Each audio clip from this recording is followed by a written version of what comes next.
کہ سسرال میں کس طرح رہیں ہم. پہلی بات یہ کہ بیشتی زیور حصہ نمبر 6 میں آخر میں سسرال میں رہنے کا طریقہ لکھا ہوا ہے. اگر کسی کو بیشتی زیور میں نہ ملے تو ہم سے خط لکھ کر فوٹو سیٹ منگوا لے, ہم فوٹو سیٹ آپ کو دے دیتے ہیں. اس میں سارے طریقے لکھے ہیں. جیسے ایک مثال دے رہا ہوں کہ کہیں جا رہا ہے, گاڑی کے اندر جانا ہے, تو بہو کا فرض ہے کہ اماں آپ آگے بیٹھ جائیں, میں پیچھے بیٹھ جاتی ہوں. اب لوگوں کے نظر میں تو یہ چھوٹی بات ہے, لیکن ماں جی کے دل سے دعائیں کتنی نکلیں گی. بحث نہیں کرنی ہے, غیبتیں نہیں کرنی ہے. سسرال کی بات میکے میں, میکے کی بات سسرال میں نہیں کرنی ہے.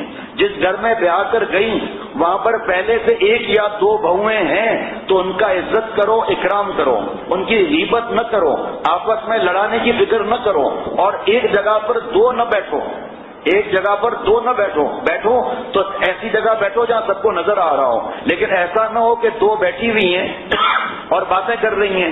اب رشتوں کا مجھے نہیں آتا, نند وغیرہ کسے کہتے ہیں, جو شوہر ہے اس کی بہن وہ وہاں پر آئی یا ساس وہاں پر آئی, جلدی چپ ہو گئے, وہ کیا سمجھیں گے؟